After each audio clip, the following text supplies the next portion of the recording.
At the Sports History Network, we're proud to introduce you to a new sponsor for our podcasts. It's Home Field Apparel, your premium collegiate apparel brand right out of Indianapolis. They've got incredibly comfortable t-shirts, plus they're officially licensed with vintage college designs. They have over 150 plus colleges available now and always adding more.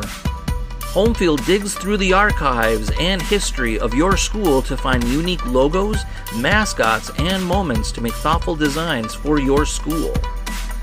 When you shop today, new customers can get a 15% discount off their first purchase using the promo code SPORTSHISTORY at checkout. You can learn more at homefieldapparel.com.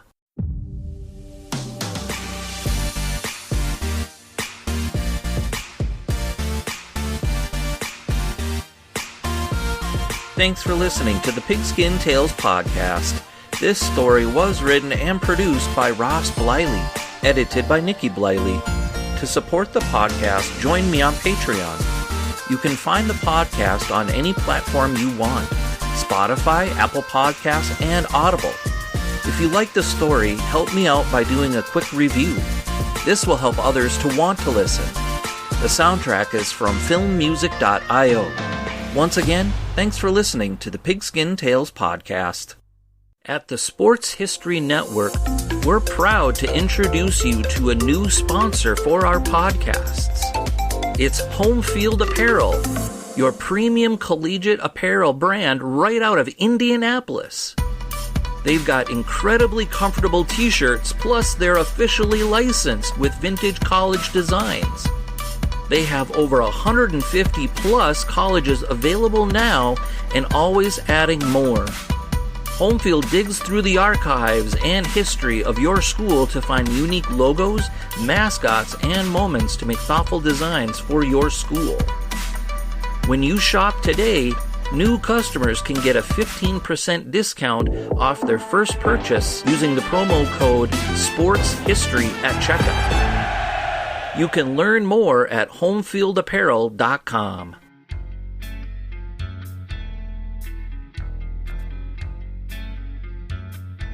Last time on the Pigskin Tales podcast, I talked about Joe Guyen.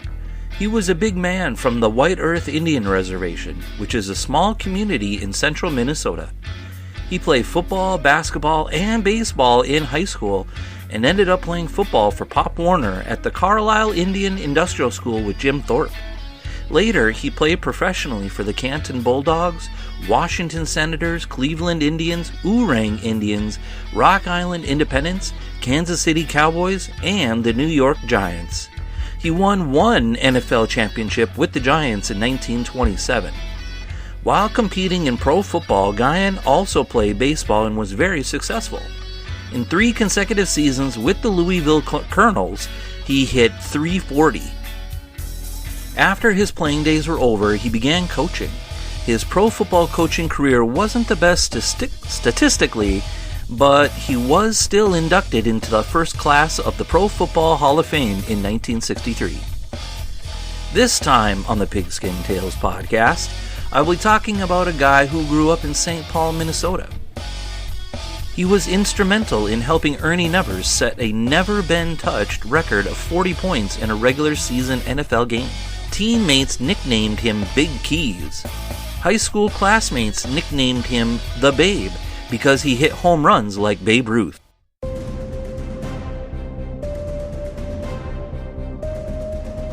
This is Pigskin Tales, the story of Walt, Big Kies, Kiesling.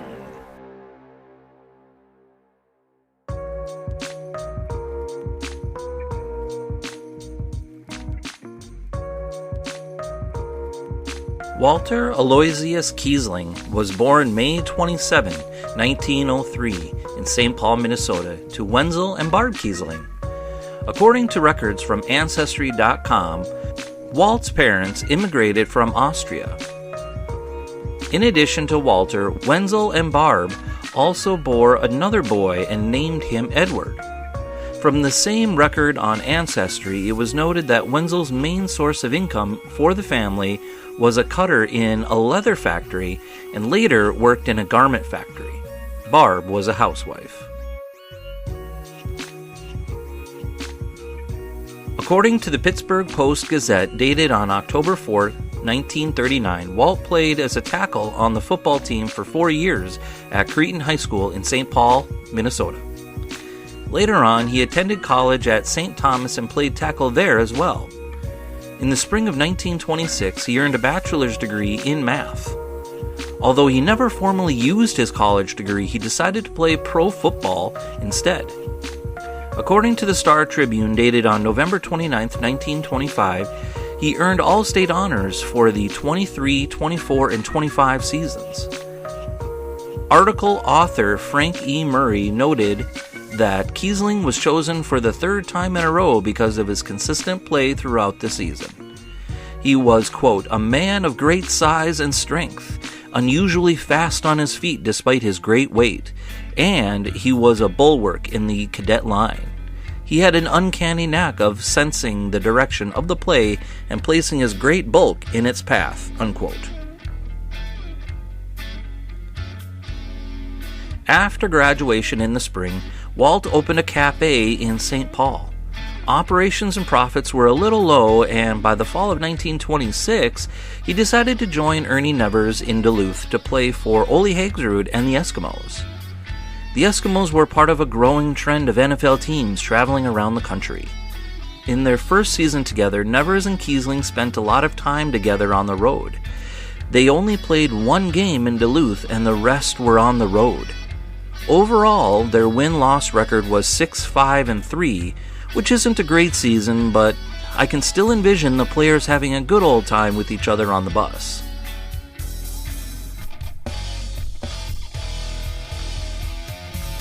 At the start of the 1927 season, owner Ole Hagsrud asked Ernie Nevers to be the head coach of the Eskimos. At the time, in order to shake things up, Nevers asked Kiesling to switch positions from tackle to guard. Kiesling ended up playing in 6 out of the season's 9 games. The team's win-loss record was a frustrating and disappointing 1-8.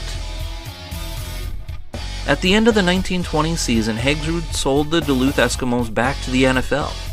As part of the deal in selling back the team, Hagsrud was offered an ownership stake in any future NFL team in Minneapolis. At the time, the Minneapolis Red Jackets were available for purchase, but he chose to decline the offer because of low attendance and a terrible win-loss record. It wasn't until 1960 that Hagsrud got another chance at owning an NFL team in Minnesota. He was part of a group that purchased the Minnesota Vikings as an expansion team. Imagine this. The professional football team you now play for is sold because the owner is frustrated with the lack of wins. Now what do you do? Where do you go? Luckily for Walt, he went back to the St. Paul area where he reopened his cafe. Later, he'd get a call from owner John Striegel asking him to play guard for the Pottsville Maroons in Pottsville, Pennsylvania. He agreed, and off he went. During the 1928 season, Kiesling played with Johnny Blood in Pottsville. According to Ralph Hickok of HickokSports.com, the team slipped to a dismal 2-8 record. Owner Doc Striegel loaned operations to 3 other players on the team: Herb Stein, Pete Henry, and Duke Osborne. Henry was named the head coach. Because the team struggled to win, Striegel sold the team to an ownership group out of Boston. As a parting gift to commemorate the 1928 season and the short-lived Pottsville Maroons, everyone on the team received a chunk of anthracite, coal in the shape of a football. This may sound a little sarcastic, but gee, what a gift. After the season, Walt moved back to St. Paul and went back to work at his cafe. At least there, he could feel comfort knowing that he still had a job and that he's making good food for the good people of St. Paul and Minneapolis. As training camp for the 1929 NFL season got closer, David Jones, who purchased the Chicago Cardinals from Chris O'Brien in the offseason for $12,000, hired former Duluth Kelly's head coach Dewey Scanlon. Scanlon was able to convince former Duluth Eskimos star, fullback, and future NFL Hall of Famer Ernie Nevers into becoming the team's player coach. Because Ernie and Walt played together in Duluth, Ernie called Walt and asked him to play with him with the Chicago Cardinals. The move was definitely well worth it in the end, because on Thanksgiving Day, Ernie would set an NFL record that would be challenged, but never broken. When asked, Ernie is such a humble guy that he gave credit to his offensive lineman for helping him set the record for most points scored in a professional football game. Thanks for listening to the Pigskin Tales podcast. I'll be right back after this. Do your friends or coworkers always talk about football? Do you wish that you could actually join in their conversation? Don't feel left out of the conversation by sitting on the sidelines. Enroll at the Football Learning Academy. It's quick and easy. You can join a diverse community of football fanatics who are here to deepen their knowledge of the game they love. Regardless of whether you're looking to add a little or a lot to your football knowledge, the Football Learning Academy is here to help you put today's game into historical context. You can learn more at www.football-learning-academy.com. Thanks for listening to the Pigskin Tales podcast. On a crisp autumn day in November of 1929, the Chicago Cardinals were playing the crosstown rival Chicago Bears. Neither team was having that great of a season. The Bears with Red Grange were 4-6-1, and the Cardinals with Ernie Nevers were 4-5-1. This was an epic battle for the ages, as it was for the city championship. The field conditions weren't that great either. In the first quarter, each team had a series of 3-and-outs and punted the ball back and forth until Nevers was able to bust through the middle of the defensive line and score his first rushing touchdown of the game on a 20-yard scamper. Minutes later, the Bears turned the ball over. Nevers and the Cardinals broke through the defense again, and Nevers scored his second rushing touchdown on a 5-yard bull rush. Determined not to give the ball up again, the Bears were able to gain some traction, but still not able to put any points on the board. Heading into the second quarter, the Bears were frustrated and the Cardinals were confident. Early in the quarter, with all the momentum swinging the Cardinals' way, the Bears punted the ball back to the Cardinals. With Duke Slater and Walt Kiesling leading the way, Ernie Nevers scored his third rushing touchdown of the game, making the score 20-0. Nevers felt like he couldn't be stopped. Bears fans in the stands were yelling and screaming, "Someone stop him!" At halftime, the score was 20-0. The Cardinal fans were confident that this game was going to turn out just like they expected. A win on Thanksgiving Day was going to bring them joy. Meanwhile, the Bears players and coaching staff had to figure out how to adjust to what the Cardinals were doing on offense. Since the Cardinals got the ball first to start the game, they had to kick off to the Bears to begin the third quarter. As quarterback Walt Homer, right halfback Red Grange, left halfback Gardy Grange, center George Trafton, and the rest of the Bears offense trotted onto the field, they felt a little intimidated. They felt like they had to come up with some kind of a big play to get momentum back on their side. On the first play of the third quarter, as soon as Homer took the ball from Trafton, the Cardinal defense rushed after him. Gardy Grange, Red's brother, who was a rookie in 1929, went wide to the left and Homer hit him on a wheel route. Grange made a couple moves and ended up going the distance for a touchdown. 60 yards to the house! The Bears fans and players all jumped up and down with excitement. This made the score 20-6. Patty Driscoll attempted the extra point but missed. thus keeping the score at 20-6. The momentum of the game switched. The Bears felt like they were finally getting somewhere. The only thing is, Ernie Nevers took it as a challenge. He rallied his troops for their next possession. Determined not to let the game get out of hand with momentum swinging in favor of the Bears, Nevers, Slater, and Kiesling marched the Cardinals down the field. Inside the red zone for their fourth time for the day, Nevers broke another run up the middle and scored for his fourth touchdown. After making the PAT, the score was now Ernie Nevers 27, Gardy Grange 6. Bears fans and players were disappointed. They thought they were getting back into the game. As the third quarter came to a close, Bears fans were getting impatient. They wanted to see their team come out and make some plays. They shouted and hollered at the players to get their heads into the game. As play began in the final quarter, the Bears' next drive stalled out. They punted back to the Cardinals.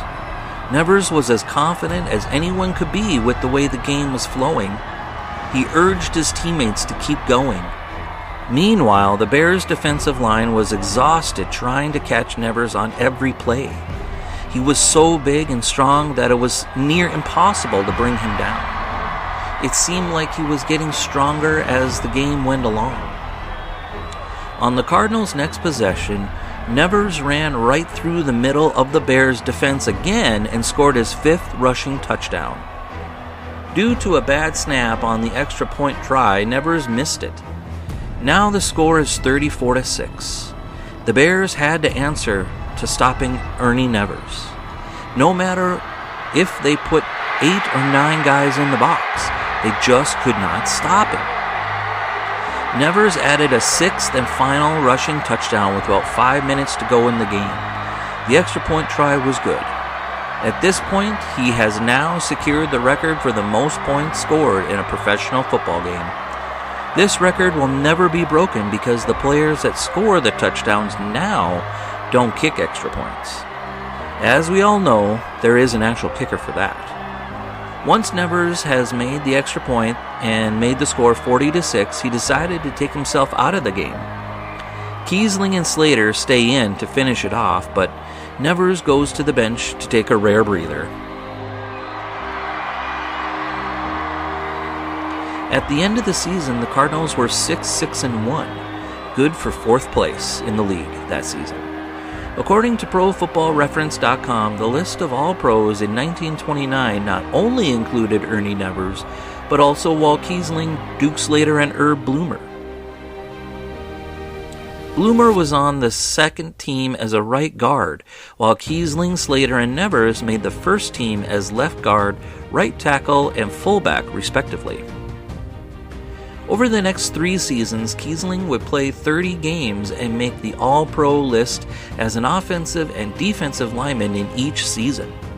According to Collier's Eye magazine and the Green Bay Press-Gazette, he was one of the best guards in the league.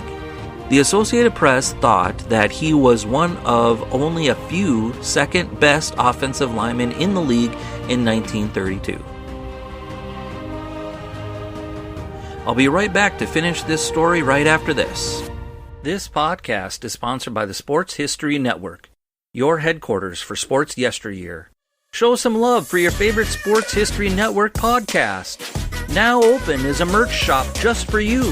If you're looking for a unique gift for a birthday or Christmas that's just around the corner, check out the Sports History Network store. You can get coffee mugs, t-shirts, and even podcaster books. Check it out at shopsportshistorynetwork.com. Thanks for listening to the Pigskin Tales podcast. According to the Chicago Tribune, dated for August 16, 1934, Bears head coach George Halas signed Walt to a 1-year contract to give Red Grange, Bronco Nagurski, and Carl Brumbaugh some help. It almost paid off at the end of the season because even though the Bears were undefeated in the regular season, they fell just short in the championship game against the New York Giants. After the disappointing loss, the Bears were 13-1 that season. Kiesling did not make the All-Pro list that season, but he did help Bronco Nagurski make the list with 7 touchdowns. At the end of the 1934 season, Kiesling was released by the Bears and immediately signed with the Green Bay Packers for the 1935 season. Earl Curly Lambeau liked the way he played so much so that he kept him for the 1936 season. In 1936, the Green Bay Packers, coached by Curly Lambeau, had a regular season record of 10-1-1. Kiesling played in just 8 games. However, his addition, among others like Don Hutson, helped the Packers earn another league championship.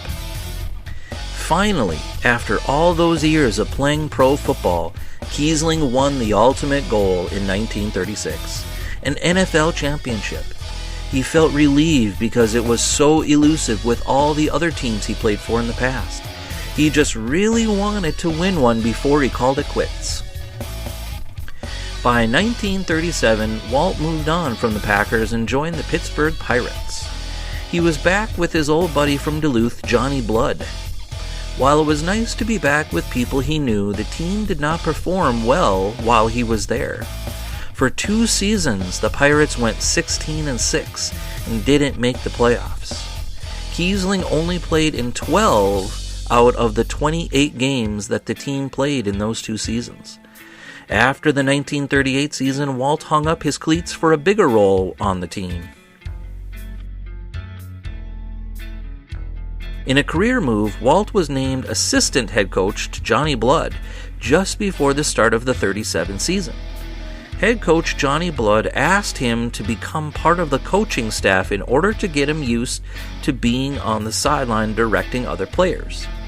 From 1939 to 1944, Walt was an assistant head coach, a head coach, and a co-coach of 2 different combined teams. In his first ever season as a head coach of the Pittsburgh Pirates in 1939, Kiesling took over after Johnny Blood resigned early into the season.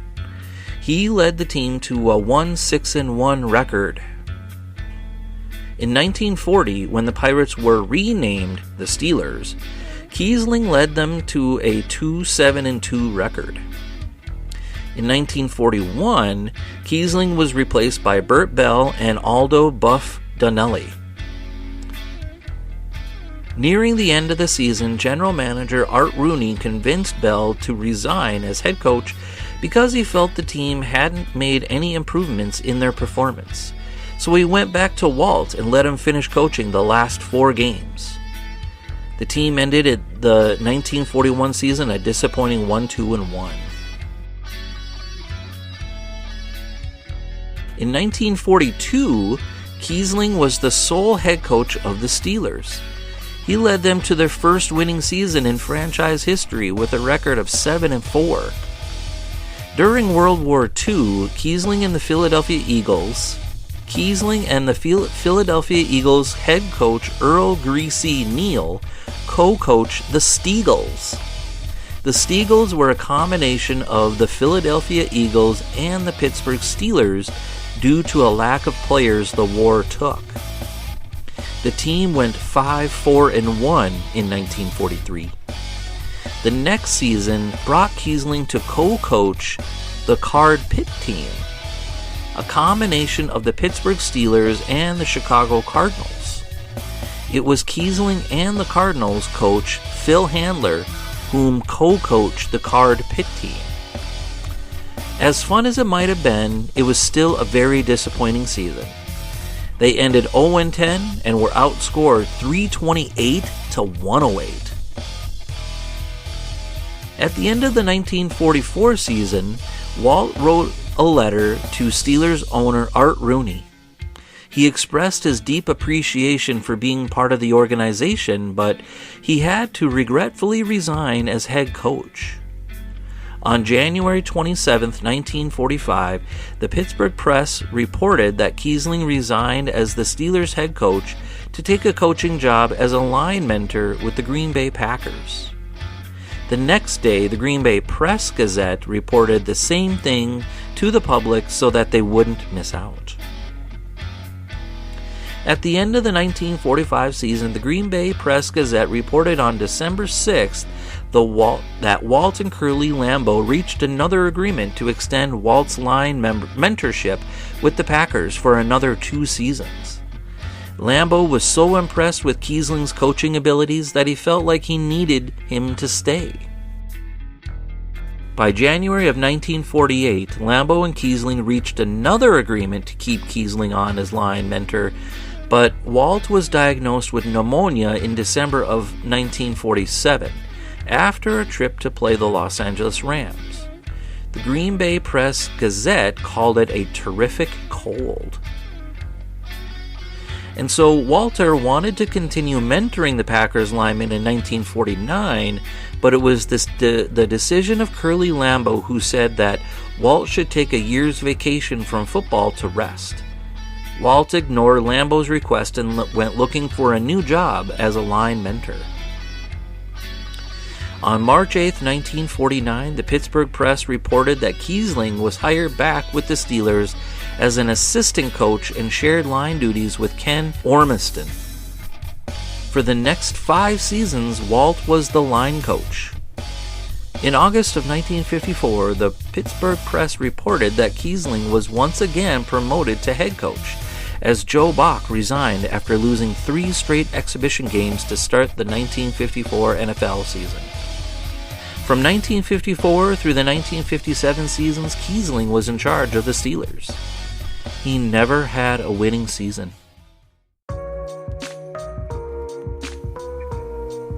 In August of 1957, just as training camp opened, Walt felt he had to have a chat with Steelers owner Art Rooney. He must have been doing some deep thinking at the time when he said, "Art, if you have a chance to get Parker, don't let me stand in your way. My health is fine for the moment, but I just don't know how long it's going to last. You know I love this job and I love this organization and I love these fans, but I just don't know how long my good health is going to last. You know that I'm forever grateful for all the opportunities you gave me. I just want to spend whatever time I have left with my family. I think you should go ahead and contact Buddy Parker."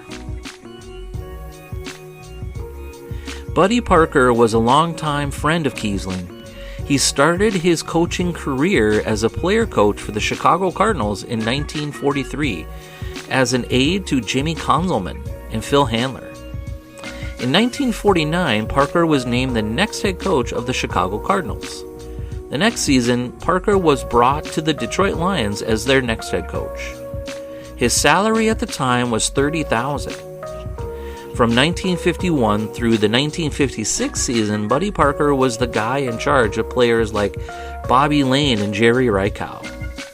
He took over for Bo McMillan. He had immediate success, winning 3 Western Division titles from 52 to 54. And 2 league championships in 52 and 53. In his 6 seasons as head coach of the Lions, he only had 1 losing season. His overall record was 44 wins, 23 losses. According to Pat Livingston, who reported for the Pittsburgh Press on August 28, 1957, Rooney met with Parker in Chicago. Parker made it quite clear to Rooney that he wouldn't talk contract with the Steelers until Kiesling personally assured him that he was willing to give up the job. Parker asked Rooney to arrange for Kiesling to call. The call went through from Akron, Ohio to Dearborn, Michigan, where Parker's home was, on Sunday morning at precisely the minute the Steeler team was boarding the chartered buses back to Olean, New York. Shortly afterward, Buddy Parker was interviewed on the phone and mentioned that he isn't going to jump into anything until he knows the personnel. After hearing the Steelers-Eagles game on the radio, he said that they could use a little help here and there on offense. That's when Steelers fans knew that Kiesling was out and Parker was in. To help Parker get acclimated to the Steelers franchise, players and other staff members, Walt stayed on as an aide to Parker until he passed away in 1962. Pat Livingston reported on Friday, March 2nd, 1962, that Walter Kiesling had passed away due to a lingering respiratory ailment, which hospitalized him several times in recent years.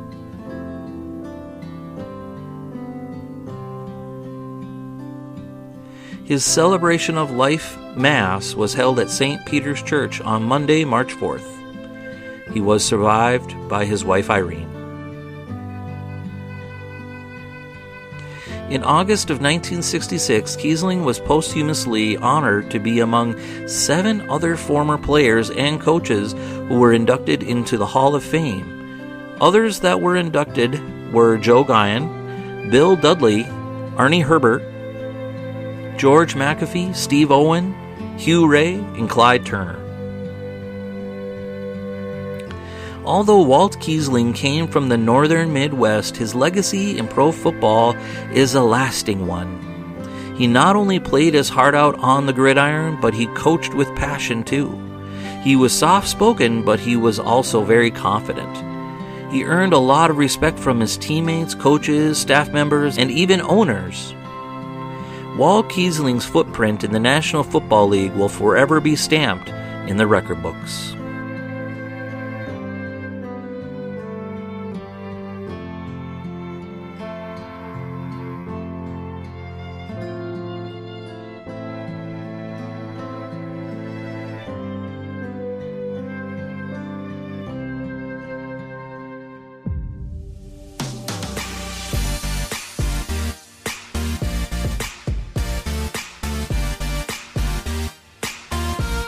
Thanks for listening to the Pigskin Tales podcast.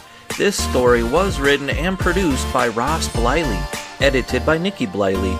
To support the podcast, join me on Patreon. You can find the podcast on any platform you want: Spotify, Apple Podcasts, and Audible. If you like the story, help me out by doing a quick review. This will help others to want to listen. The soundtrack is from filmmusic.io. Once again, thanks for listening to the Pigskin Tales podcast. I